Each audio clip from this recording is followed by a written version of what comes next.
ಜೈ ಹಿಂದ್, ಎಲ್ರಿಗೂ ನಮಸ್ಕಾರ. ನಿನ್ನೆ ನಾವು 18th ಮೇ ಎಂದು ನಡೆದಂತಹ ಮೊದಲನೇ ಶಿಫ್ಟು SSCGD ಕ್ವಶನ್ ಬಗ್ಗೆ ನೋಡಿದ್ವಿ. ಸೆಕೆಂಡ್ ಶಿಫ್ಟು ಮತ್ತು ಥರ್ಡ್ ಶಿಫ್ಟು ನೋಡಿರಲಿಲ್ಲ. ಈಗ ಅದನ್ನು ಡಿಸ್ಕಸ್ ಮಾಡೋಣ. ಮೊದಲನೇ ಶಿಫ್ಟಲ್ಲಿ ಕೆಲವೊಂದು ಕ್ವಶನ್ನು ಉಳ್ಕೊಂಡಿದ್ವು, ನಮಗೆ ಅವೈಲೇಬಲ್ ಇರಲಿಲ್ಲ. ಈ ಒಂದು ಶಿಫ್ಟ್ನಲ್ಲಿ ಅವು ಕೂಡ ಒಂದು 3 ಕ್ವಶನ್ ಅದಾವ. ಸ್ಟಾರ್ಟಿಂಗ್ 3 ಕ್ವಶನ್ ಮೊದಲನೇ ಶಿಫ್ಟಲ್ಲಿ ಕೇಳಿದ್ದು. ಮೊದಲಿಗೆ ಅವನ್ನ ನೋಡ್ಕೊಂಡ ನಂತರ ಸೆಕೆಂಡ್ ಮತ್ತು ಥರ್ಡ್ ಶಿಫ್ಟ್ ಕ್ವಶನ್ ನೋಡೋಣ. ಓಕೆ, ಇವು ನಿನ್ನೆ ಕೇಳಿದಂಥ ಮೊದಲನೇ ಶಿಫ್ಟ್ನಲ್ಲಿ ಇರುವಂಥ 3 ಕ್ವಶನು. ಮೊದಲನೇದೇನಪ್ಪ ಅಂತಂದ್ರೆ 618 ಕ್ರಿಸ್ತಶಕ 618ರಲ್ಲಿ ನರ್ಮದಾ ನದಿಯ ತಟದಲ್ಲಿ ಹರ್ಷವರ್ಧನನನ್ನು ಸೋಲಿಸಿದ ಚಾಲುಕ್ಯ ದೊರೆ ಯಾರು? ಮೊದಲನೇದಾಗಿ ಒಂದು ಸಣ್ಣ ಕ್ಲಾರಿಫಿಕೇಷನ್ ಏನಪ್ಪ ಅಂತಂದ್ರೆ, ಈ ಯುದ್ಧ ನಡೆದದ್ದು 618ರಲ್ಲಿ ಅಲ್ಲ, 634. ಓಕೆ, ಈ ಒಂದು ಯುದ್ಧದಲ್ಲಿ ನರ್ಮದಾ ನದಿಯ ದಡದಲ್ಲಿ ಹರ್ಷವರ್ಧನನ್ನು ಸೋಲಿಸಿದಂಥ ಚಾಲುಕ್ಯ ದೊರೆ ಯಾರಪ್ಪ ಅಂತಂದರೆ ಅವರು ಇಮ್ಮಡಿ ಪುಲಕೇಶಿ. ಹೌದಾ? ನೆಕ್ಸ್ಟ್ ಕ್ವಶನ್, ಪೊಮ್ಮೆಲ್ ಹಾರ್ಸ್ ಪದವು ಯಾವ ಕ್ರೀಡೆಗೆ ಸಂಬಂಧಿಸಿದೆ? ಯಾವ ಕ್ರೀಡೆಯಪ್ಪ ಅಂತಂದ್ರೆ ಆಪ್ಷನ್ ಸಿ ಜಿಮ್ನಾಸ್ಟಿಕ್ ಒಂದು ಕ್ರೀಡೆಗೆ ಈ ಒಂದು ಶಬ್ದ ಸಂಬಂಧಿಸಿದೆ. ಓಕೆ, ಇದು ಕೂಡ ನಿನ್ನೆ ಮೊದಲನೇ ಶಿಫ್ಟಲ್ಲಿ ಕೇಳಿದಂಥ ಪ್ರಶ್ನೆ. ನೆಕ್ಸ್ಟ್, ಮೇಘಾಲಯ ಪ್ರಸ್ಥಭೂಮಿಯು ಮುಖ್ಯವಾಗಿ ಯಾವ ರೀತಿಯ ಶಿಲೆಗಳಿಂದ ಕೂಡಿದೆ? ಯಾವ ರೀತಿ ಶಿಲೆಯಪ್ಪ ಅಂತಂದ್ರೆ ಪ್ರಾಚೀನ ಸ್ಫಟಿಕೀಯ ಶಿಲೆಗಳು. ಇದು ಕರೆಕ್ಟ್ ಆನ್ಸರ್. ಇವು ನಿನ್ನೆ ಕೇಳಿದಂಥ ಮೊದಲನೇ ಶಿಫ್ಟ್ 3 ಕ್ವಶನ್ಗಳು. ಇನ್ನು ನೆಕ್ಸ್ಟ್ ಏನು ಬರ್ತಾವಲ್ಲ ಆ ಕ್ವಶನ್ ಎಲ್ಲವೂ ಕೂಡ second shift question. Okay, BIMSTEC ಯುವ ಶೃಂಗಸಭೆ 2025 ಯಾವ ನಗರದಲ್ಲಿ ಆಯೋಜಿಸಲಾಗಿದೆ? ಯಾವ ನಗರಪ್ಪ ಅಂತಂದ್ರೆ ಗುಜರಾತ್ನ ಗಾಂಧಿನಗರದಲ್ಲಿ. ಈ ಒಂದು ಶೃಂಗಸಭೆಯನ್ನು ಆಯೋಜನೆ ಮಾಡಲಾಗಿತ್ತು ಗಾಂಧಿನಗರದಲ್ಲಿ. ಇದರ ಬಗ್ಗೆ ಇನ್ನಷ್ಟು ಇನ್ಫಾರ್ಮೇಷನ್ ಏನಪ್ಪ ಅಂತಂದ್ರೆ, ಇದು 2025 ಯುವ ಶೃಂಗಸಭೆಯ ಆಗಿತ್ತು ಮತ್ತು ಇದು ಬಿಮ್ಸ್ಟೆಕ್ ಸದಸ್ಯ ರಾಷ್ಟ್ರಗಳ ಯುವಕರ ನಾಯಕತ್ವ, ನಾವೀನ್ಯತೆ, ಸುಸ್ಥಿರ ಅಭಿವೃದ್ಧಿಯನ್ನು ಕೇಂದ್ರೀಕರಿಸಿತ್ತು. ಓಕೆ, ನೆಕ್ಸ್ಟ್, ರಾಜರಾಜ ಚೋಳ ಅಥವಾ 1ನೇ ರಾಜರಾಜ ಚೋಳ ಸಿಂಹಾಸನವನ್ನು ಯಾವ ವರ್ಷದಲ್ಲಿ ಅಲಂಕರಿಸಿದ? ಓಕೆ, ಯಾವ ವರ್ಷಪ್ಪ ಅಂತಂದ್ರೆ 985 ಕ್ರಿಸ್ತಶಕ 985ರಲ್ಲಿ.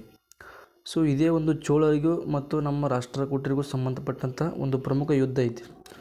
ಮುಂದೆ ಅದನ್ನ ಎಕ್ಸಾಮ್ದಾಗ ಕೇಳಿದ್ರು ಕೇಳ್ಬೋದು. ಯಾವುದಪ್ಪ ಅಂತಂದ್ರೆ ಯುದ್ಧ ಕ್ರಿಸ್ತಶಕ 949ರಲ್ಲಿ ನಡೆದಂತಹ ತೆಕ್ಕೋಳಂ ಕದನ. ಇದು ಕೂಡ ಮೋಸ್ಟ್ ಇಂಪಾರ್ಟೆಂಟ್, ಇದು ಗೊತ್ತಿರಲಿ. ಓಕೆ, ಹಾಗೂ ಇದೇ ಚೋಳರಿಗೆ ಸಂಬಂಧಿಸಿದಂಥ ಒಂದು ಪ್ರಸಿದ್ಧ ದೇವಾಲಯ ಐತೆ, ತಂಜಾವೂರಿನ ಬೃಹದೀಶ್ವರ ದೇವಾಲಯ ಅಂತ. ಬೃಹದೀಶ್ವರ ದೇವಾಲಯ. ಇದು ಕೂಡ ಮೋಸ್ಟ್ ಇಂಪಾರ್ಟೆಂಟ್, ಚೋಳರಿಗೆ ಸಂಬಂಧಪಟ್ಟದ್ದು. ಓಕೆ, ರಾಜರಾಜ ಚೋಳ 985 ಕ್ರಿಸ್ತಶಕ 985ರಲ್ಲಿ ಸಿಂಹಾಸನವೇರ್ತಾರೆ. ಇವರ ಮೂಲ ಹೆಸರು ಅರುಳ್ಮೊಳಿವರ್ಮನ್. ಓಕೆ, ಅರುಳ್ಮೊಳಿವರ್ಮನ್. ಅವರು 985ರಿಂದ 1014ರವರೆಗೆ ಆಳ್ವಿಕೆಯನ್ನು ನಡೆಸ್ತಾರೆ. ತಂಜಾವೂರಿನ ಬೃಹದೀಶ್ವರ ದೇವಾಲಯವನ್ನು ನಿರ್ಮಿಸ್ತಾರೆ. ಆಗಲೇ ಹೇಳಿದ ಹಾಗೆ ಇವರೇ ಆ ಒಂದು ದೇವಾಲಯವನ್ನು ನಿರ್ಮಾಣ ಮಾಡ್ತಾರೆ. ಓಕೆ, ನೆಕ್ಸ್ಟ್, PSLV XLನ ಒಟ್ಟು ಉಡಾಯನ ದ್ರವ್ಯರಾಶಿ ಎಷ್ಟು? ಅಂದರೆ ಆ ಒಂದು ರಾಕೆಟ್ನ ಮಾಸ್ ಎಷ್ಟಂತ ಕೇಳಿದ್ದಾರೆ. ಎಷ್ಟಪ್ಪ ಅಂತಂದರೆ 3,20,000 kg ಅಥವಾ 320 ಟನ್. ಈ ಒಂದು PSLV XLನ್ನು ಇಸ್ರೋನ ವರ್ಕ್ ಹಾರ್ಸ್ ಅಂತ ಕರೀತಾರೆ. ವರ್ಕ್ ಹಾರ್ಸ್ ಅಂತ ಕರೀತಾರೆ. 4 ಹಂತದ ಉಪಗ್ರಹ ಉಡಾವಣಾ ವಾಹನವಾಗಿದ್ದು ಇದು ಉಡಾವಣಾ ದ್ರವ್ಯರಾಶಿ ಸುಮಾರು 320 ಟನ್ ಆಗಿದೆ. ಹೆಚ್ಚುವರಿ ಸ್ಟ್ರಾಪ್ ಆನ್ ಮೋಟರ್ಗಳನ್ನು ಹೊಂದಿರುವಂಥ ಈ ಆವೃತ್ತಿಯನ್ನು ಚಂದ್ರಯಾನ ಮುಂತಾದ ಭಾರೀ ಉಪಗ್ರಹಗಳ ಉಡಾಯನಕ್ಕೆ ಬಳಸಲಾಗುತ್ತದೆ. ಆದ್ದರಿಂದ ಇದನ್ನು ಇಸ್ರೋದ ವರ್ಕ್ ಹಾರ್ಸ್ ಅಂತ ಕರೀತಾರೆ. Work horse. ಸೊ ಇದು ಗೊತ್ತಿರಲಿ. ನೆಕ್ಸ್ಟ್ ಕ್ವಶನ್, ದೇವ್ ಮೀನಾ ಭಾರತಕ್ಕಾಗಿ ಪೋಲ್ ವಾಲ್ಟ್ ಸ್ಪರ್ಧೆಯಲ್ಲಿ ರಾಷ್ಟ್ರೀಯ ದಾಖಲೆಯನ್ನು ಯಾವಾಗ ಸ್ಥಾಪಿಸಿದರು? ಯಾವಾಗಪ್ಪ ಅಂತಂದ್ರೆ 2024 ಏಪ್ರಿಲ್ನಲ್ಲಿ ಸ್ಥಾಪನೆ ಮಾಡ್ತಾರೆ. ಅದ್ರ ಬಗ್ಗೆ ಇನ್ಫಾರ್ಮೇಷನ್ ಏನಪ್ಪ ಅಂತಂದ್ರೆ, ದೇವ್ ಮೀನಾ ಏಪ್ರಿಲ್ 24ರಲ್ಲಿ ಫೆಡರೇಷನ್ ಕಪ್ ಮೀಟ್ನಲ್ಲಿ 5.30 ಮೀಟರ್ ಎತ್ತರ ದಾಟಿ ರಾಷ್ಟ್ರೀಯ ದಾಖಲೆ ಮಾಡಿದರು. ಹಿಂದಿನ ದಾಖಲೆ 5.25 ಮೀಟರ್ ಆಗಿತ್ತು. ಸೊ ಈ ಸಾಧನೆ ಭಾರತೀಯ ಪೋಲ್ ವಾಲ್ಟ್ನಲ್ಲಿ ಹೊಸ ಮೈಲಿಗಲ್ಲು. ಓಕೆ, ನೆಕ್ಸ್ಟ್ ಕ್ವಶನ್, ಪ್ರಧಾನಮಂತ್ರಿ ನರೇಂದ್ರ ಮೋದಿಯವರ ಹೊಸ ಖಾಸಗಿ ಕಾರ್ಯದರ್ಶಿಯಾಗಿ ಯಾರನ್ನು ನೇಮಿಸಲಾಗಿದೆ? ಪ್ರೈವೇಟ್ ಸೆಕ್ರೆಟರಿ, ಚೀಫ್ ಸೆಕ್ರೆಟರಿಯಾಗಿ ಯಾರನ್ನು ನೇಮಿಸಲಾಗಿದೆ ಅಂತ ಕ್ವಶನ್ ಕೇಳಿದ್ದಾರೆ ನಿನ್ನೆಯ ಸೆಕೆಂಡ್ ಶಿಫ್ಟ್ನಲ್ಲಿ. ಯಾರಪ್ಪ ಅಂತಂದ್ರೆ ಆಪ್ಷನ್ ಎ ನಿಧಿ ತಿವಾರಿ ಅವರನ್ನು ನೇಮಿಸಲಾಗಿದೆ.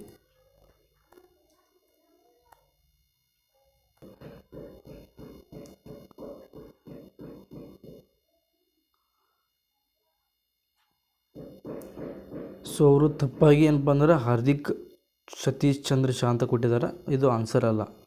ಓಕೆ, ಆನ್ಸರ್ ಯಾವುದಪ್ಪ ಅಂತಂದ್ರೆ ನಿಧಿ ತಿವಾರಿನೇ ಕರೆಕ್ಟ್ ಆನ್ಸರ್. ಸೊ ನೀವು ಒಂದ್ಸಲ ಕನ್ಫರ್ಮ್ ಮಾಡ್ಕೊಳ್ರಿ ಕರೆಕ್ಟ್ ಆನ್ಸರ್ ಯಾವುದಂತ. ಸೊ ನಮಗೆ ಬಂದಿರೋ ಇನ್ಫಾರ್ಮೇಷನ್ ಏನಪ್ಪ ಅಂತಂದ್ರೆ Nidhi Tiwari correct answer. Okay, next, ನೀರಿನ ಗರಿಷ್ಠ ಸಾಂದ್ರತೆ ಎಷ್ಟು ಡಿಗ್ರಿ ಸೆಲ್ಸಿಯಸ್ನಲ್ಲಿ ಕಂಡುಬರುತ್ತದೆ? ಎಷ್ಟಪ್ಪ ಅಂತಂದ್ರೆ ಆಪ್ಷನ್ ಬಿ 4 ಡಿಗ್ರಿ ಸೆಲ್ಸಿಯಸ್ನಲ್ಲಿ ಕಂಡುಬರ್ತದೆ. ಸೊ ಇದು ನಮ್ಗೆ ಯಾವಾಗ ಗೊತ್ತಾಗತ್ತಪ್ಪ ಅಂತಂದ್ರೆ ನೀರಿನ ಒಂದು ಪ್ರಮುಖ ಗುಣ ಐತಿ. ಆ ಗುಣ ಯಾವುದಪ್ಪ ಅಂತಂದ್ರೆ ನಾವು ಅದಕ್ಕೆ ಎನಾಮಲ್ ಎಕ್ಸ್ಪ್ಯಾನ್ಷನ್ ಆಫ್ ವಾಟರ್ ಅಂತ ಕರಿತೀವಿ. ಎನಾಮಲ್ ಎಕ್ಸ್ಪ್ಯಾನ್ಷನ್ ಆಫ್ ವಾಟರ್ ಅಂದರೆ ನೀರಿನ ಅಸಂಬದ್ಧ ವಿಕಸನ. ಈ ನೀರನ್ನು ನಾವು ನೀರಿಗೆ ಉಷ್ಣವನ್ನು ಜಾಸ್ತಿ ಕೊಡ್ತಾ ಹೋದಾಗ ನೀರಿನ ಪ್ರಮಾಣ ಕಡಿಮೆ ಆಗುತ್ತೆ. ಅದೇ ನೀರಿನ ಉಷ್ಣ ಪ್ರಮಾಣವನ್ನು ತೆಗಿತಾ ಹೋದಾಗ ಅಂದರೆ ಶೀತವನ್ನು ಕೊಡ್ತಾ ಹೋದಾಗ ನೀರಿನ ಪ್ರಮಾಣ ಸೆಲ್ಸಿಯಸ್ ಕಡಿಮೆ ಆದಂಗೆ ಸುಮಾರು 4 ಡಿಗ್ರಿ ಸೆಲ್ಸಿಯಸ್ ಬರೋವರೆಗೆ ನೀರಿನ ಪ್ರಮಾಣ ಅಷ್ಟೇ ಇರ್ತದೆ. ಸೊ 4 ಡಿಗ್ರಿ ಸೆಲ್ಸಿಯಸ್ಗಿಂತ ಹಿಂದೆ ಬರಕತ್ತಂದ್ರೆ ನೀರಿನ ಪ್ರಮಾಣ ಜಾಸ್ತಿ ಆಗುತ್ತೆ. ಸೊ ಇದನ್ನೇ ನಾವು ನೀರಿನ ಅಸಂಬದ್ಧ ವಿಕಸನ ಅಂತ ಕರಿತೀವಿ. ಓಕೆ, ಸೊ ಆದ ಕಾರಣ 4 ಡಿಗ್ರಿ ಸೆಲ್ಸಿಯಸ್ನ ನಾವು ನೀರಿನ ಗರಿಷ್ಠ ಸಾಂದ್ರತೆ ಅಂತ ಕರಿತೀವಿ. ಹೌದಾ? ನೆಕ್ಸ್ಟು ಇಲ್ಲಿ ಕೊಟ್ಟಾರೆ ನೋಡ್ರಿ, ನಂತರ ಅಣುಗಳ ಹಿಗ್ಗುವಿಕೆಯಿಂದ ಸಾಂದ್ರತೆ ಕಡಿಮೆ ಆಗುತ್ತದೆ. ಹೌದಾ? 0 ಡಿಗ್ರಿ ಸೆಲ್ಸಿಯಸ್ನಲ್ಲಿ ನೀರು ಘನೀಭವಿಸಿದಾಗ ಮಂಜುಗಡ್ಡೆಯ ಸಾಂದ್ರತೆ ಕಡಿಮೆ ಇರುವುದರಿಂದ ಅದು ತೇಲುತ್ತದೆ ಮತ್ತು ಇದು ಜಲಚರಗಳ ಬದುಕಿಗೆ ಅವಶ್ಯಕ. ನೆಕ್ಸ್ಟ್, ಅರಾವಳಿ ಬೆಟ್ಟಗಳಲ್ಲಿ ಪ್ರಸ್ತಾಪಿತ ಅಥವಾ ಪ್ರಾರಂಭವಾದ ವಿಶ್ವದ ಅತಿ ದೊಡ್ಡ ಅರಣ್ಯ ಸಫಾರಿ ಯೋಜನೆ ಯಾವ ರಾಜ್ಯದಲ್ಲಿದೆ? ಆಪ್ಷನ್ನು ಹರಿಯಾಣ ಆನ್ಸರ್ ಕರೆಕ್ಟ್. ಅದು ಓಕೆ. ಆನ್ಸರ್ ನೋಡೋಕ್ಕಿಂತ ಮುಂಚೆ ಅರಾವಳಿ ಬಗ್ಗೆ ಸ್ವಲ್ಪ ತಿಳ್ಕೊಬೇಕು. ಅರಾವಳಿ ಏನಪ್ಪ ಅಂದ್ರೆ ಭಾರತದಲ್ಲಿ ಕಂಡುಬರ್ತಕ್ಕಂಥ ಅತ್ಯಂತ ಹಳೆಯ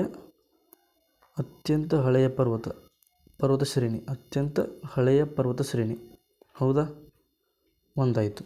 ಇನ್ನು ಅರಾವಳಿ ಶ್ರೇಣಿಯಲ್ಲಿ ಕಂಡುಬರ್ತಕ್ಕಂಥ ಅತ್ಯಂತ ಎತ್ತರವಾದ ಶಿಖರ ಯಾವುದು? ಗುರು ಶಿಖರ. ಹೌದು, 2 ಆಯಿತು. ಇನ್ನು ನೆಕ್ಸ್ಟ್, ಅರಾವಳಿ ಪರ್ವತ ಒಳಗೆ ಒಂದು ಪ್ರಮುಖ ದೇವಾಲಯ ಕಂಡು ಬರ್ತೈತೆ. ಆ ದೇವಾಲಯ ಎಲ್ಲಿಪ್ಪ ಅಂತಂದ್ರೆ ಮೌಂಟ್ ಅಬು ಶ್ರೇಣಿಯಲ್ಲಿ ಕಂಡುಬರ್ತದೆ. ಮೌಂಟ್ ಅಬು ಶ್ರೇಣಿಯಲ್ಲಿ ಕಂಡುಬರ್ತಕ್ಕಂಥ ದೇವಾಲಯ ಯಾವುದಪ್ಪ ಅಂತಂದ್ರೆ ದಿಲ್ವಾರ ದೇವಾಲಯ. ಸೊ ಈ ದೇವಾಲಯದ ವಿಶೇಷತೆ ಏನಪ್ಪ ಅಂದ್ರೆ ಇದನ್ನು ನಾವು ಶ್ವೇತಾಂಬರರ ಕಾಶಿ ಅಂತ ಕರಿತೀವಿ.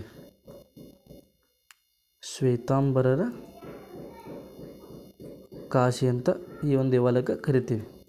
ಓಕೆ, ಸೊ ಇದಿಷ್ಟು ಅರಾವಳಿ ಶ್ರೇಣಿಗೆ ಸಂಬಂಧಪಟ್ಟಂಥ ಪ್ರಮುಖ ಮಾಹಿತಿ. ನೆಕ್ಸ್ಟ್, ಹರಿಯಾಣದ ಗುರುಗ್ರಾಮ ಬಳಿಯ ಅರಾವಳಿ ಬೆಟ್ಟಗಳಲ್ಲಿ ಸುಮಾರು 10,000 ಎಕರೆ ಪ್ರದೇಶದಲ್ಲಿ ವಿಶ್ವದ ಅತಿದೊಡ್ಡ ಅರಣ್ಯ ಸಫಾರಿ ಯೋಜನೆಯನ್ನು ಪ್ರಸ್ತಾಪಿಸಲಾಗಿದೆ. ಈ ಯೋಜನೆಯು ಅರಾವಳಿ ಜೀವವೈವಿಧ್ಯ ಸಂರಕ್ಷಣೆ, ಪ್ರವಾಸೋದ್ಯಮ ಮತ್ತು ಪರಿಸರ ಶಿಕ್ಷಣವನ್ನು ಉತ್ತೇಜಿಸುವ ಗುರಿಯನ್ನು ಹೊಂದಿದೆ. ಸೊ ಇದು ಎಕ್ಸ್ಟ್ರಾ ಇನ್ಫಾರ್ಮೇಷನ್ ಈ ಒಂದು ಕ್ವಶನ್ಗೆ ಸಂಬಂಧಪಟ್ಟದ್ದು. ಓಕೆ, ಇನ್ನು ನೆಕ್ಸ್ಟ್ ಅರಾವಳಿ ಒಂದು ಶ್ರೇಣಿ ಇದೆಯಲ್ಲ, ಇದು ಯಾವ ರಾಜ್ಯಗಳಿಗೆ ಹಂಚಿಕೆಯಾಗಿದೆ ಅಂತ ಪ್ರಶ್ನೆ ಬಂತಂದ್ರೆ ಯಾವ ರಾಜ್ಯಪ್ಪ ಅಂತಂದ್ರೆ ಮೊದಲನೇದು Gujarat, next Rajasthan, next Haryana, next ಯಾವುದಪ್ಪ ಅಂದ್ರೆ ದೆಹಲಿ. ಸೊ ಇದು ಪಂಜಾಬ್ ರಾಜ್ಯದಲ್ಲಿ ಕಂಡು ಬರಲ್ಲ. ಈ ಒಂದು ಶ್ರೇಣಿ ಪಂಜಾಬ್ ರಾಜ್ಯದಲ್ಲಿ ಕಂಡು ಬರುವುದಿಲ್ಲ. ಓಕೆ, ನೆಕ್ಸ್ಟ್ ತಮಿಳುನಾಡಿನ ಕೆಳಗಿನ ಯಾವ ಹಬ್ಬವು ಲಾರ್ಡ್ ಮುರುಗನಿಗೆ ಅಥವಾ ಕಾರ್ತಿಕೇಯನಿಗೆ ಸಮರ್ಪಿತವಾಗಿದೆ? ಯಾವುದಪ್ಪ ಅಂದ್ರೆ ಅದು ಥಾಯ್ ಪೂಜಮ್. ಅದರ ಬಗ್ಗೆ ಇನ್ಫಾರ್ಮೇಷನ್ ನೋಡ್ರಿ ಇಲ್ಲಿ. ಥಾಯ್ ಪೂಜಮ್ ತಮಿಳು ತಿಂಗಳು ಥಾಯ್ ಅಥವಾ ಜನವರಿ ಫೆಬ್ರವರಿಯಲ್ಲಿ ಪೂಜಮ್ ನಕ್ಷತ್ರದಂದು ಆಚರಿಸಲ್ಪಡುತ್ತದೆ. ವಿಶೇಷವಾಗಿ ಪಳನಿ ಮತ್ತು ತಿರುಚೆಂದೂರ್ ದೇವಾಲಯಗಳಲ್ಲಿ ವಿಜೃಂಭಣೆಯಿಂದ ಆಚರಿಸಲಾಗುತ್ತದೆ. ಈ ಹಬ್ಬದಲ್ಲಿ ಭಕ್ತರು ಕಾವಡಿ ಅಟ್ಟಂ ಅಥವಾ ಕಾವಡಿ ನೃತ್ಯ ಮತ್ತು ವಿಶೇಷ ಪೂಜೆಗಳ ಮೂಲಕ ಮುರುಗನನ್ನು ಪೂಜೆ ಮಾಡುತ್ತಾರೆ. ಹೌದಾ? ಸೊ ಮುಂದೆ ನಿಮಗೆ ಪ್ರಶ್ನೆ ಕೇಳ್ಬೋದು, ಏನಪ್ಪ ಅಂತಂದರೆ ಥಾಯ್ ಪೂಜಮ್ ಹಬ್ಬದಲ್ಲಿ ಮಾಡತಕ್ಕಂಥ ನೃತ್ಯ ಯಾವುದಪ್ಪ ಅದು? ಕಾವಡಿ ನೃತ್ಯ. ಓಕೆನಾ? ನೆಕ್ಸ್ಟ್ ಕೋಸಿ ನದಿ ಯೋಜನೆಯು ಯಾವ ರಾಜ್ಯಕ್ಕೆ ಸಂಬಂಧಿಸಿದೆ? ಸೊ ಇದು ಕೋಸಿ ನದಿ ಹರಿತಕ್ಕಂಥ ರಾಜ್ಯ ಯಾವುದಪ್ಪ ಅಂತಂದ್ರೆ ಬಿಹಾರ. ಕೋಸಿ ನದಿಗೆ ಒಂದು ಪ್ರಮುಖ ಯೋಜನೆ ಕಂಡು ಬರುತ್ತೆ. ಅದು ಏನಪ್ಪ ಅಂದ್ರೆ ಅಂತಾರಾಷ್ಟ್ರೀಯ ನದಿ ಯೋಜನೆ. ಸೊ ಇದು ಭಾರತ ಮತ್ತು ನೇಪಾಳ ರಾಜ್ಯದ ಜಂಟಿ ಯೋಜನೆ ಆಗೈತೆ. ಇದು ಕೋಸಿ ನದಿಗೆ ಅಡ್ಡಲಾಗಿ ಕಂಡುಬರತಕ್ಕಂಥ ಒಂದು ಪ್ರಮುಖ ಯೋಜನೆ, ಭಾರತ ಮತ್ತು ನೇಪಾಳ ದೇಶದ ಜಂಟಿ ಯೋಜನೆ. ಈ ಒಂದು ಕೋಸಿ ನದಿಯನ್ನು ಬಿಹಾರದ ಕಣ್ಣೀರಿನ ನದಿ ಅಂತ ಕರಿತೀವಿ. ಬಿಹಾರದ ಕಣ್ಣೀರಿನ ನದಿ ಯಾವುದು? ಕೋಸಿ. ಸೊ ಹಾಗಾದರೆ ಪಶ್ಚಿಮ ಬಂಗಾಳದ ಕಣ್ಣೀರಿನ ನದಿ ಯಾವುದು? ದಾಮೋದರ್. ಹೌದಾ? ಒಡಿಶಾದ ಕಣ್ಣೀರಿನ ನದಿ ಯಾವುದು? ಮಹಾನದಿ. ಇದು ಪಶ್ಚಿಮ ಬಂಗಾಳ, ವೆಸ್ಟ್ ಬೆಂಗಾಲ. ಇದು ಒಡಿಶಾದ ಕಣ್ಣೀರಿನ ನದಿ ಮಹಾನದಿ. ಸೊ ಇದಿಷ್ಟು ಇನ್ಫಾರ್ಮೇಷನ್ ಗೊತ್ತಿರಲಿ. ಇಲ್ಲಿ ನೋಡ್ರಿ ವಿವರಣೆ ಐತೆ. ಇದನ್ನು ಬಿಹಾರದ ಶೋಕ ನದಿ ಅಂತ ಕರಿತೀವಿ. ಓಕೆ, ಈ ಯೋಜನೆಯಲ್ಲಿ ಕೋಸಿ ಬ್ಯಾರೇಜ್ ಇಲ್ಲಿ ಬಿರ್ಪುರ್ ಬಳಿ ಮತ್ತು ನಾಲೆಗಳ ನಿರ್ಮಾಣ ಸೇರಿದ್ದು ನೀರಾವರಿ ಮತ್ತು ಪ್ರವಾಹ ನಿರ್ವಹಣೆಗೆ ಸಹಾಯಕವಾಗಿದೆ. ಓಕೆ, ನೆಕ್ಸ್ಟ್ ಜನವರಿ 1, 1755ರಂದು ವಾರದ ಯಾವ ದಿನವಾಗಿತ್ತು? ಸೊ ಆನ್ಸರ್ ಯಾವುದಪ್ಪ ಅಂತಂದರೆ ಆಪ್ಷನ್ ಸಿ, ಬುಧವಾರ. ಸೊ ಇದಕ್ಕೊಂದು ಫಾರ್ಮುಲಾ ಐತೆ, ನಿಮಗೆ ಗೊತ್ತಿರಬೇಕು. ಸೊ ಆಲ್ರೆಡಿ ಎಲ್ಲ ಕ್ಲಾಸ್ ಕೇಳಿರ್ತೀರಿ. ಈಶ್ವರಗಿರಿ ಸರ್ದು, ಸುಮಿತ್ ಸರು ಅಥವಾ ಶಿಂಗಡಿ ಸರ್ ಆಗಿರ್ಬೋದು. ಸೊ ಎಲ್ಲರೂ ಕ್ಲಾಸ್ ಕೇಳಿರ್ತೀರಿ ಕ್ಯಾಲೆಂಡರ್ ಬಗ್ಗೆ. ಯಾಕಂದ್ರೆ ಪ್ರತಿ ಶಿಫ್ಟ್ನಾಗೂ ಒಂದು ಕ್ವಶನ್ ಬರಾಕತ್ತೈತಿ. ಸೊ ಕ್ಯಾಲೆಂಡರ್ ಮೇಲೆ ಮತ್ತು ಕ್ಲಾಕ್ ಮೇಲೆ ಜಾಸ್ತಿ ಪ್ರಿಪೇರ್ ಆಗಿ ಹೋಗ್ರಿ. ಯಾವ ಕ್ವಶನ್ ಮಿಸ್ ಆದರೂ ಕೂಡ ಈ ಕ್ವಶನ್ ಮಿಸ್ ಆಗಬಾರ್ದು. ಯಾಕಂದರೆ ಬರಾತೈತಿ ಮತ್ತು ಸುಮ್ಮನೆ ಬಿಡ್ತೀರಿ ಯಾಕೆ? ಸೊ ಪ್ರಿಪೇರ್ ಆಗಿ ಹೋಗ್ರಿ. ಏನಪ್ಪ ಅದು ಕೋಡ್ ಅಂತಂದ್ರೆ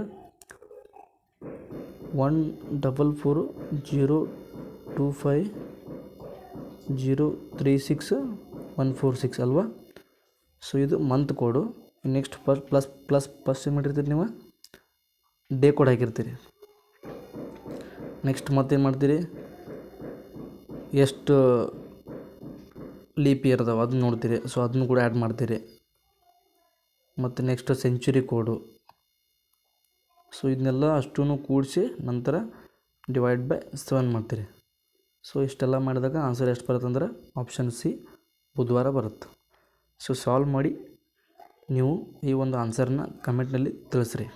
ಓಕೆ, ನೆಕ್ಸ್ಟು ಸೊ ಈಗ SSC GDದು ನಿನ್ನೆ ಸೆಕೆಂಡ್ ಶಿಫ್ಟ್ ಕ್ವಶನು ಇಲ್ಲಿಗೆ ಮುಗೀತು.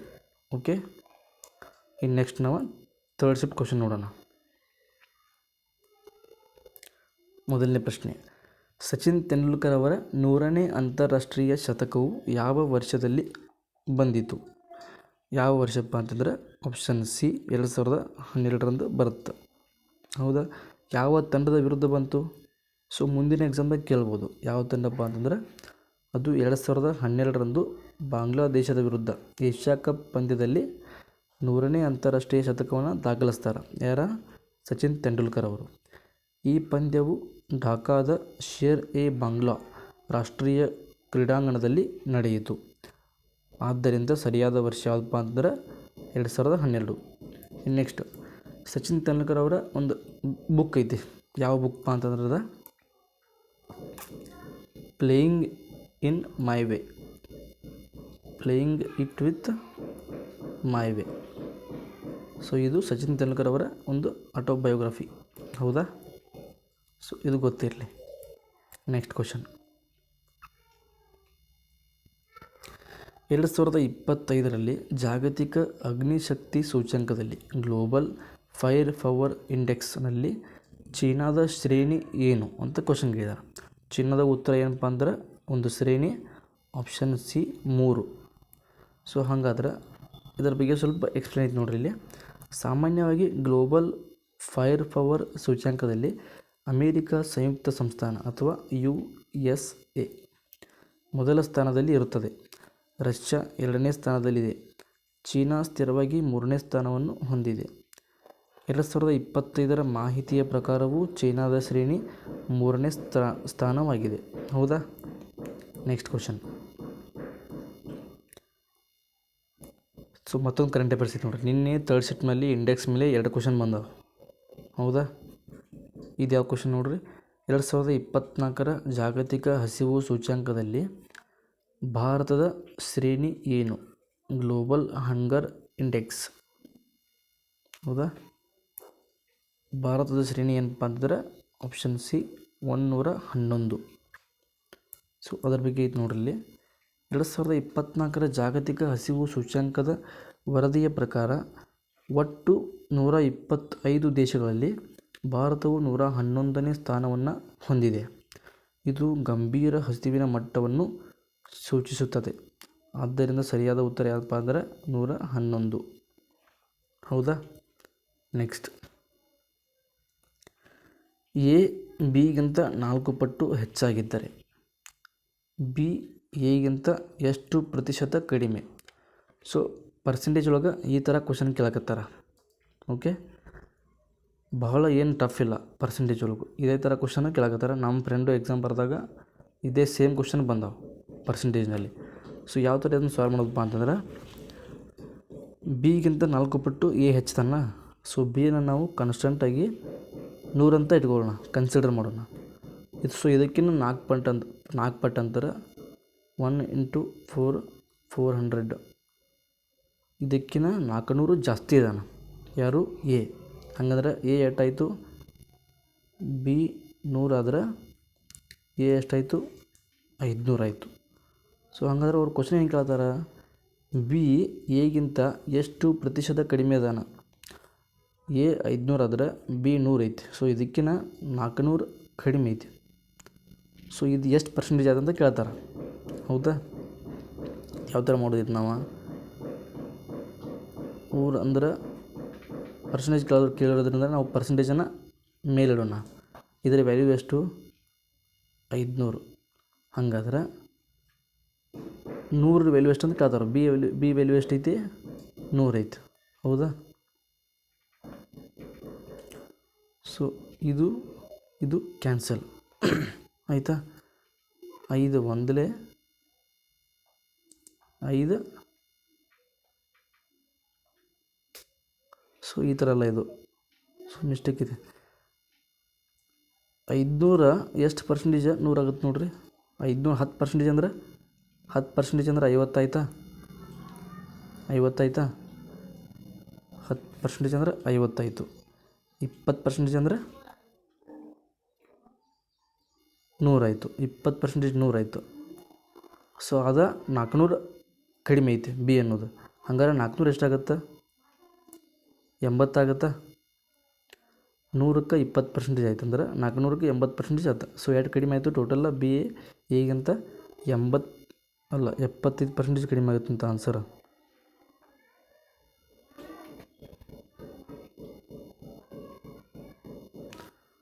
ಸೊ ಈ ಕ್ವಶನ್ ಸ್ವಲ್ಪ ಇಲ್ಲಿ ಮಿಸ್ಟೇಕ್ ಆಗಿದೆಯಾ, ಕರೆಕ್ಟ್ ಐತೆ ಇಲ್ಲಿ ನೋಡ್ರಿ ಆನ್ಸರ. ಎ ಬಿಗಿಂತ 4 ಪಟ್ಟು ಹೆಚ್ಚು ಎಂದರೆ ಎ = 4b ಎಂದು ಅರ್ಥ. ಬಿ = a/4 ಆಗುತ್ತದೆ. ಬಿ ಎಗಿಂತ ಕಡಿಮೆ ಇರೋ ವ್ಯತ್ಯಾಸ ಎ = a/4 ಅಂದರೆ 3a/4. ಹಾಗಾದರೆ ಪ್ರತಿಶತ ಎಷ್ಟು ಕಡಿಮೆ ಆಗುತ್ತಪ್ಪ ಅಂತಂದ್ರೆ, ಸೊ ಹೌದು 3/4 × 100 ಅಂತ ಮಾಡಿದ್ದಾರೆ ಅವರು. ಹೌದಾ, 4 1 4 25 25 × 3 75. ಸೊ ಇದು ಕರೆಕ್ಟ್ ಆನ್ಸರ್ ಆಗುತ್ತೆ. ಸೊ ಈ ಥರ ಇದನ್ನು ಸಾಲ್ವ್ ಮಾಡ್ಬೇಕು ನೋಡ್ರಿ. ಹೌದಾ, ನೆಕ್ಸ್ಟ್, ಒಂದು ವಸ್ತುವಿನ ಖರೀದಿ ಬೆಲೆ ಮತ್ತು ಮಾರಾಟ ಬೆಲೆಗಳ ಅನುಪಾತ 2:5. ಲಾಭವು 210 ಆಗಿದ್ದರೆ ಮಾರಾಟ ಬೆಲೆ ಎಷ್ಟಂತ ಕೇಳಿದ್ದಾರೆ. ಒಂದು ವಸ್ತುವಿನ ಕಾಸ್ಟ್ ಪ್ರೈಸು ಮತ್ತು ಸೆಲ್ಲಿಂಗ್ ಪ್ರೈಸು ಅನುಪಾತ ಎಷ್ಟು? 2:5. ಲಾಭವು ಎಷ್ಟಾಗೈತಿ ಅಂದರೆ ಡಿಫ್ರೆನ್ಸ್ ಎಷ್ಟೈತಿ? 3 ಇದೆ. ಈ 3 ವ್ಯಾಲ್ಯೂ ಎಷ್ಟು? 210. ಹಾಗಾದ್ರೆ ಲಾಭವು 210 ಆಗಿದ್ದರೆ ಮಾರಾಟ ಬೆಲೆ ಎಷ್ಟೈತಿ? ಸೆಲ್ಲಿಂಗ್ ಪ್ರೈಸ್ ವ್ಯಾಲ್ಯೂ 5 ಐತಿ. ಹಂಗಾರೆ 5 ಎಷ್ಟಂತ ಕೇಳಿದಾರೆ, ಎಷ್ಟಾಗುತ್ತೆ? 3ರ ವ್ಯಾಲ್ಯೂ 210 ಅಂದ್ರೆ 1ರ ವ್ಯಾಲ್ಯೂ 70 ಆಯ್ತಾ. 70 × 5 350. ಸೊ ಮಾರಾಟ ಬೆಲೆ ಎಷ್ಟಂದ್ರೆ 350. ನೆಕ್ಸ್ಟ್ ಕ್ವಶನ್, 1678ನೇ ವರ್ಷದ ಮೊದಲ ದಿನ ಯಾವುದು? ಸೊ ಇದು ಕೂಡ ಕ್ಯಾಲೆಂಡರ್ ಮೇಲೆ ಬಂದಿರತಕ್ಕಂಥ ಪ್ರಶ್ನೆ. ಸೊ ಸೆಕೆಂಡ್ ಶಿಫ್ಟ್ನಲ್ಲಿ ಒಂದು ಕ್ವಶನ್ ಕೇಳಿದ್ದಾರೆ ಕ್ಯಾಲೆಂಡರ್ ಮೇಲೆ, ಥರ್ಡ್ ಶಿಫ್ಟ್ನಲ್ಲಿ ಒಂದು ಕ್ವಶನ್ ಕೇಳಿದ್ದಾರೆ. ಸೊ ಇದ್ರ ಮೇಲೆ ಗೊತ್ತಾಗುತ್ತೆ ಪ್ರತಿಯೊಂದು ಶಿಫ್ಟಿಗೂ ಒಂದು ಕ್ವಶನ್ ಫಿಕ್ಸ್ 1 ರಿಂದ 2 ಕ್ಯಾಲೆಂಡರ್ ಮೇಲೆ. ಹೌದಾ, ಸೊ ನೀವು ಆದಷ್ಟು ಕ್ಯಾಲೆಂಡರ್ ಮೇಲೆ ಜಾಸ್ತಿ ಪ್ರಿಪೇರ್ ಆಗಿರಿ. ಯಾವ ಥರ ಪ್ರಿಪೇರ್ ಆಗಬೇಕು ಅಂತಂದ್ರೆ ಕಡಿಮೆ ಟೈಮ್ ಒಳಗೆ ಆನ್ಸರ್ ಮಾಡೋ ಹಾಗೆ ಪ್ರಿಪೇರ್ ಆಗಿರಿ. ಓಕೆ, ಯಾಕಂದರೆ ಇದು ಜಾಸ್ತಿ ಟೈಮ್ ತೊಗೊಳ್ಳುವಂಥ ಒಂದು ರೀಸನಿಂಗ್ ಕ್ವಶನ್. ಸೊ ನೀವು 4-5 ಇನ್ಫಾರ್ಮೇಷನ್ ಕೊಡಬೇಕು, ಆಮೇಲೆ ಅದನ್ನು ಕೂಡಿಸ್ಕೋಬೇಕು, ನಂತರ /7 ಮಾಡಬೇಕು. ಆವಾಗ ಆನ್ಸರ್ ಬರುತ್ತಲ್ಲ. ಸೊ ಅದಕ್ಕೋಸ್ಕರ ಒಂದು ಸ್ವಲ್ಪ ಜಾಸ್ತಿ ಪ್ರಿಪೇರ್ ಆಗಿರಿ. ಜಾಸ್ತಿ ಪ್ರಿಪೇರ್ ಆಗೋದ್ರಿಂದ ನೀವು ಇದನ್ನು ಕಡಿಮೆ ಸಮಯದಲ್ಲಿ ಸಾಲ್ವ್ ಮಾಡಿ ನಿಮ್ಮ ಒಂದು ಟೈಮನ್ನು ಸೇವ್ ಮಾಡ್ಬೋದು. ಓಕೆ, ನೆಕ್ಸ್ಟ್, ಸೊ ಇದಕ್ಕೆ ಆನ್ಸರ ಶನಿವಾರ. ಇದನ್ನು ನೀವೇ ಸಾಲ್ವ್ ಮಾಡಿ ಆನ್ಸರ್ನ ಕಮೆಂಟಲ್ಲಿ ತಿಳಿಸಿರಿ ಯಾವ ಥರ ಸಾಲ್ವ್ ಮಾಡಿದ್ದೀರಿ ಅಂತ. ಓಕೆ, ನೆಕ್ಸ್ಟು, 2 ಮತ್ತು 3 ಗಂಟೆಯ ನಡುವೆ ಗಡಿಯಾರದ ಮುಳ್ಳುಗಳ ಯಾವ ಸಮಯದಲ್ಲಿ 180 ಡಿಗ್ರಿ ಕೋನವನ್ನು ರಚನೆ ಮಾಡುತ್ತವೆ ಅಂತ ಕ್ವಶನ್ ಕೇಳಿದ್ದಾರೆ. ಸೊ ಆಗಲೇ ಕ್ಯಾಲೆಂಡರ್ ಮೇಲೆ ಒಂದು ಕ್ವಶನ್ ಬಂತು, ನೆಕ್ಸ್ಟು ಕ್ಲಾಕ್ ಡಿಗ್ರಿ ಮೇಲೆ ಒಂದು ಕ್ವಶನ್ ಬಂತು. ಸೊ ಇದ್ರ ಮೇಲೆ ಗೊತ್ತಾಗುತ್ತೆ ಪ್ರತಿಯೊಂದು ಶಿಫ್ಟಿಗೂ ಇದರ ಮೇಲೆ ಕ್ವಶನ್ ಬಂದೇ ಬರುತ್ತಂತ. ಓಕೆ, ಸೊ ನೀವು ಕೇಳ್ತಾಯಿದ್ರಿ ಸೊ ಮ್ಯಾಥ್ಸ್ ಕ್ವಶನ್ ತೊಗೊಂಬನ್ನಿ ಅಂತ. ಸೊ ನಿಮ್ಮ ಮುಂದೆ ಈಗ ತೊಗೊಂಬಂದಿದ್ದೀನಿ. ಇದನ್ನು ಯಾವ ಒಂದು ಕೋಡ್ನಲ್ಲಿ ನೀವು ಸಾಲ್ವ್ ಮಾಡ್ತೀರಾ ಸಾಲ್ವ್ ಮಾಡಿ ಸೊ ಆನ್ಸರ್ನ ತಿಳಿಸ್ರಿ. ಓಕೆ, ಕರೆಕ್ಟ್ ಆನ್ಸರ್ ಯಾವುದಪ್ಪ ಅಂತಂದರೆ ಆಪ್ಷನ್ 243 7/11. ಸೊ ಅದನ್ನು ಅವ್ರು ಈ ಥರ ಕೊಟ್ಟಿದಾರಲ್ಲ, ಇದು ಈ ಥರ ಬರುತ್ತೆ. ಸೊ ಕರೆಕ್ಟ್ ಆನ್ಸರ್ ಇದೆ. ಸಾಲ್ವ್ ಮಾಡಿ ಯಾವ ಥರ ಸಾಲ್ವ್ ಮಾಡಿದಿರಿ ಅಂತ ಕಮೆಂಟಲ್ಲಿ ತಿಳಿಸಿರಿ. ಓಕೆ, ನೆಕ್ಸ್ಟ್, ಒಬ್ಬ ವ್ಯಕ್ತಿಯ ವೆಚ್ಚವು ಅವನ ಆದಾಯದ 50% ಆಗಿದೆ. ಅವನ ಆದಾಯವು 40% ಹೆಚ್ಚಾದರೆ ಮತ್ತು ವೆಚ್ಚವು 30% ಹೆಚ್ಚಾದರೆ ಅವನ ಉಳಿತಾಯವು 7,500 ರೂಪಾಯಿ ಆಗುತ್ತದೆ. ಹಾಗಾದರೆ ಅವನ ಆರಂಭಿಕ ಆದಾಯ ಎಷ್ಟಂತ ಕೇಳಿದ್ದಾರೆ. ಸೊ ಆನ್ಸರ್ ಎಷ್ಟು? 10,000. ಆನ್ಸರ್ ನೋಡೋದು ಇಂಪಾರ್ಟೆಂಟ್ ಅಲ್ಲ. ಇಂಪಾರ್ಟೆಂಟ್ ಏನಪ್ಪ ಅಂತಂದ್ರೆ ಯಾವ ಥರ ಕ್ವಶನ್ ಬರಾಕತ್ತಾವೆ, ನೀವು ಯಾವ ಥರ ನಿಮ್ಮ ಎಕ್ಸಾಮ್ಗೆ ಮುಂದೆ ಪ್ರಿಪೇರ್ ಆಗಬೇಕು, ಅದಷ್ಟೇ ಈ ಒಂದು ವಿಡಿಯೋದ ಉದ್ದೇಶ. ಸೊ ಕ್ವಶನ್ ಬರ್ತಾವೆ ಆನ್ಸರ್ ಹೇಳೋದು ಈ ಒಂದು ವಿಡಿಯೋ ಉದ್ದೇಶ ಅಲ್ಲ. ಯಾವ ರೀತಿ ಕ್ವಶನ್ ಬರಾಕತ್ತಾವ, ಜಿ ಕೆ ಆಗಿರ್ಬೋದು, ಮ್ಯಾಥ್ಸ್ ಆಗಿರ್ಬೋದು, ರೀಸನಿಂಗ್ ಆಗಿರ್ಬೋದು, ಗ್ರಾಮರ್ ಆಗಿರ್ಬೋದು. ಸೊ ನಿಮ್ಮ ಒಂದು ಎಕ್ಸಾಮ್ಗೆ ನೀವು ಯಾವ ಥರ ಪ್ರಿಪೇರ್ ಆಗಬೇಕು. ಓಕೆ, ಸೊ ಈ ಥರ ಪರ್ಸೆಂಟೇಜ್ ಮೇಲೆ ಕ್ವಶನ್ ಬರಾಕತ್ತಾವ. ಸೊ ಜಾಸ್ತಿ ಈ ಥರ ಒಂದು ಕ್ವಶನ್ಸನ್ನ ಸಾಲ್ವ್ ಮಾಡಿ.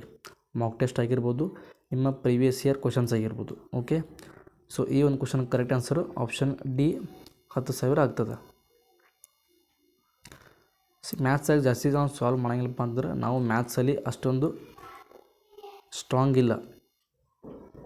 ನಾವು ಸಾಲ್ವ್ ಮಾಡ್ಬೇಕಂತಂದ್ರೆ ನಾವೆಲ್ಲ ಫಾರ್ಮುಲಾ ಹಾಕಿ ಸಾಲ್ವ್ ಮಾಡ್ತೀವಿ, ಫಾರ್ಮುಲಾ ಹಾಕಿ. ಸೊ ನೀವೇನಪ್ಪ ಅಂದ್ರೆ ಎಲ್ಲ ಕ್ಲಾಸ್ ಕೇಳಿರ್ತೀರಿ, ಅದನ್ನು 2 ಲೈನ್ದಾಗ ಸಾಲ್ವ್ ಮಾಡ್ತೀರಿ. ಸೊ ಅದಕ್ಕೋಸ್ಕರ ನಮ್ಮ ಒಂದು ಫಾರ್ಮುಲಾ ಭಾಳ ಲಾಂಗ್ ಆಗುತ್ತೆ.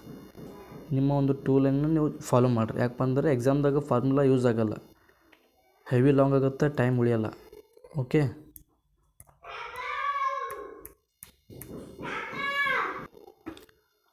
Next question. ಸುಶೀಲ್ ಕುಮಾರ್ ಅವರು ಒಲಿಂಪಿಕ್ ಕ್ರೀಡಾಕೂಟದಲ್ಲಿ ಯಾವ ವರ್ಷದಲ್ಲಿ ಪದಕಗಳನ್ನು ಗಳಿಸಿದ್ದಾರೆ ಅಂತ ಕ್ವಶನ್ ಕೇಳಿದ್ದಾರೆ. ಸೊ ಒಲಿಂಪಿಕ್ ಮೇಲೆ ಕ್ವಶನ್ ಬಂದಿತ್ತು ನಿನ್ನೆ 3ನೇ ಶಿಫ್ಟ್ನಲ್ಲಿ. ಅದು ಯಾರ ಮೇಲೆ? ಕುಸ್ತಿಪಟುವಾದಂತಹ ಸುಶೀಲ್ ಕುಮಾರ್ ಅವರ ಮೇಲೆ. ಸೊ ಇವ್ರು ಯಾವಪ್ಪ ಅಂದ್ರೆ 2008 ಬೀಜಿಂಗ್ ಮತ್ತು 2012 ಲಂಡನ್ ಒಲಿಂಪಿಕ್ಸ್ನಲ್ಲಿ ಸೊ ಇವರು ಪದಕವನ್ನು ಗೆಲ್ತಾರೆ. ಓಕೆ, ಯಾವ ಪದಕ ಅಂತಂದ್ರೆ ಇಲ್ಲಿ ನೋಡಿರಿ. ಸುಶೀಲ್ ಕುಮಾರ್ ಅವರು 2008 ಬೀಜಿಂಗ್ ಒಲಿಂಪಿಕ್ಸ್ನಲ್ಲಿ ಕಂಚಿನ ಪದಕವನ್ನು ಗೆದ್ದರೆ 2012 ಲಂಡನ್ ಒಲಿಂಪಿಕ್ಸ್ನಲ್ಲಿ ಬೆಳ್ಳಿ ಪದಕವನ್ನು ಗೆಲ್ತಾರೆ. ಸೊ ಆದ್ದರಿಂದ ಸರಿಯಾದ ಆಯ್ಕೆ ಆಪ್ಷನ್ ಬಿ. Okay, next. ವಿಶ್ವದ ಛಾವಣಿ ಅಥವಾ ರೂಫ್ ಆಫ್ ದ ವರ್ಲ್ಡ್ ಎಂದು ಕರೆಯಲ್ಪಡುವ ಪ್ರಸ್ಥಭೂಮಿ ಯಾವುದಪ್ಪ ಅಂತಂದ್ರೆ ಟಿಬೆಟ್ ಪ್ರಸ್ಥಭೂಮಿ. ಹಾಗಾದರೆ ಭಾರತದ ಮೇಲ್ಛಾವಣಿ ಅಂತ ಯಾವ ಒಂದು ಪ್ರಸ್ಥಭೂಮಿನ ಕರಿತೀವಿ? ಯಾವುದು? ಸಿಯಾಚಿನ್. ಅತ್ಯಂತ ಎತ್ತರದ ಯುದ್ಧ ಭೂಮಿ ಕೂಡ ಹೌದು. ನೆಕ್ಸ್ಟ್. ಟಿಬೆಟಿಯನ್ ಪ್ರಸ್ಥಭೂಮಿಯು ಸರಾಸರಿ ಸುಮಾರು 4,500 ಮೀಟರ್ ಎತ್ತರವನ್ನು ಹೊಂದಿದೆ. ಇದು ಭೂಮಿಯ ಅತಿ ಎತ್ತರದ ಮತ್ತು ಅತಿ ದೊಡ್ಡ ಪ್ರಸ್ಥಭೂಮಿಯಾಗಿದೆ. ಆದ್ದರಿಂದ ವಿಶ್ವದ ಛಾವಣಿ ಎಂದು ಬಿರುದನ್ನು ಪಡೆದಿದೆ. ಪಾಮೀರ್ ಪ್ರದೇಶವನ್ನು ಕೂಡ ಕೆಲವೊಮ್ಮೆ ವಿಶ್ವದ ಛಾವಣಿ ಅಂತ ಕರೆಯುತ್ತೇವೆ. ಆದರೆ ಸಾಮಾನ್ಯ ಪ್ರಶ್ನೆಗಳಲ್ಲಿ ಟಿಬೆಟಿಯನ್ ಪ್ರಸ್ಥಭೂಮಿಯನ್ನೇ ಸರಿಯಾದ ಉತ್ತರವೆಂದು ಪರಿಗಣಿಸಲಾಗುತ್ತದೆ. ಸೊ ಇದೇನಪ್ಪ ಅಂತಂದ್ರೆ ಕೆಲವೊಂದು ಸಲ ಈ ರೀತಿ ಕ್ವಶನ್ ಕೇಳಿದಾಗ ಆಪ್ಷನ್ನಲ್ಲಿ ಟಿಬೆಟ್ ಪ್ರಸ್ಥಭೂಮಿ ಇರಲಿಲ್ಲಪ್ಪ ಅಂತಂದ್ರೆ ಆವಾಗ ನಾವು ಇದನ್ನು ಗುರುತಿಸಬೇಕು. ಯಾವುದು? ಪಾಮೀರ್ ಪ್ರದೇಶ. ಯಾವಾಗ ಆಪ್ಷನ್ನಲ್ಲಿ ಟಿಬೆಟಿಯನ್ ಪ್ರಸ್ಥಭೂಮಿ ಇಲ್ಲದೇ ಇದ್ದಾಗ ಸೊ ಇದನ್ನು ನಾವು ಗುರುತಿಸಬೇಕು. Okay, next. ಸೊ ಇದು ಲಾಸ್ಟ್ ಕ್ವಶನ್. ಡಿಸ್ಟೆನ್ಸ್ ಆ್ಯಂಡ್ ಸ್ಪೀಡ್ಗೆ ಸಂಬಂಧಪಟ್ಟಂಥ ಕ್ವಶನ್. ಒಂದು ರೈಲು ಕಂಬವನ್ನು 30 ಸೆಕೆಂಡ್ಗಳಲ್ಲಿ ದಾಟುತ್ತದೆ ಮತ್ತು 550 ಮೀಟರ್ ಉದ್ದದ ಪ್ಲ್ಯಾಟ್ಫಾರ್ಮನ್ನು ದಾಟಲು ಅದಕ್ಕಿಂತ 22 ಸೆಕೆಂಡ್ ಹೆಚ್ಚು ಸಮಯ ತೆಗೆದುಕೊಳ್ಳುತ್ತದೆ. ಹಾಗಾದರೆ ರೈಲಿನ ಉದ್ದವನ್ನು ಕಂಡುಹಿಡಿಯಿರಿ. ಸೊ ಇದು ಒಂದು ಕ್ವಶನ್ನ ನೀವೇ ಸಾಲ್ವ್ ಮಾಡಿರಿ.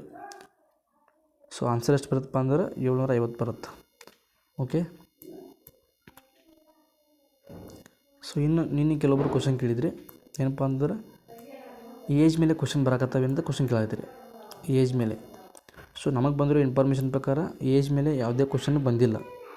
ಓಕೆ, ನೆಕ್ಸ್ಟ್ ಏನಪ್ಪ ಅಂತಂದ್ರೆ ಹಿಂದಿ ಶಬ್ದಾವಳಿ ಮೇಲೆ ಕ್ವಶನ್ ಬರಾಕತ್ತಂತ ಕೇಳ್ತೀರಿ. ಶಬ್ದಾವಳಿ ಮೇಲೆ ಯಾವ ಥರ ಬರಾಕತ್ತವಪ್ಪ ಅಂತಂದ್ರೆ ಈಗ ಒಂದು ಇಂಗ್ಲೀಷ್ ವರ್ಡ್ ಕೊಟ್ಟು ಹಿಂದಿ ಮೀನಿಂಗ್ ಕೇಳಾಕತ್ತಾರ, ಇಂಗ್ಲೀಷ್ ಟು ಹಿಂದಿ ಮೀನಿಂಗ್ ಕೇಳಾಕತ್ತಾರ. ಒಂದು ಸೆಂಟೆನ್ಸ್ ಕೊಡ್ತಾರೆ, ಹಿಂದಿ ಸೆಂಟೆನ್ಸ್ ಕೆಳಗೆ 4 ಆಪ್ಷನ್ ಕೊಡ್ತಾರೆ. ಸೊ ಮೇಲೆ ಕೊಟ್ಟಿರ್ತಕ್ಕಂಥ ಒಂದು ಸೆಂಟೆನ್ಸ್ನಾಗ ಏನು ರಾಂಗ್ ಐತಿ, ವರ್ತನೆ ರಾಂಗ್ ಐತೋ ಅಥವಾ ಲಿಂಗ ತಪ್ಪೈತೋ ಅಥವಾ ವಚನ ತಪ್ಪೈತೋ ಅಥವಾ ಕಾರಕ ತಪ್ಪೈತೋ ಅಂತ ಕ್ವಶನ್ ಕೇಳ್ತಾರೆ. ಸೊ ಹಿಂದಿಯಲ್ಲಿ ಈ ಥರ ಕ್ವಶನ್ ಬರಾಕತ್ತಾವ ಹಿಂದಿ ಗ್ರಾಮರ್ನಾಗ. ಓಕೆ, ಸೊ ಇದಿಷ್ಟು ನೆನ್ನೆ ನಡೆದಂತಹ ಸೆಕೆಂಡ್ ಮತ್ತು ಥರ್ಡ್ ಶಿಫ್ಟ್ ಕ್ವಶನ್ಸು. ಸೊ ಮತ್ತೆ ಮುಂದಿನ ವಿಡಿಯೋದಲ್ಲಿ ನಾವು ಇವತ್ತಿನ ಮೊದಲನೇ ಶಿಫ್ಟ್ ಕ್ವಶನ್ಸ್ನ ತೊಗೊಂಬರೋಣ. ಅಲ್ಲಿವರೆಗೂ ಎಲ್ಲರೂ ಚೆನ್ನಾಗಿ ಸ್ಟಡಿ ಮಾಡಿ. All the best. Thank you.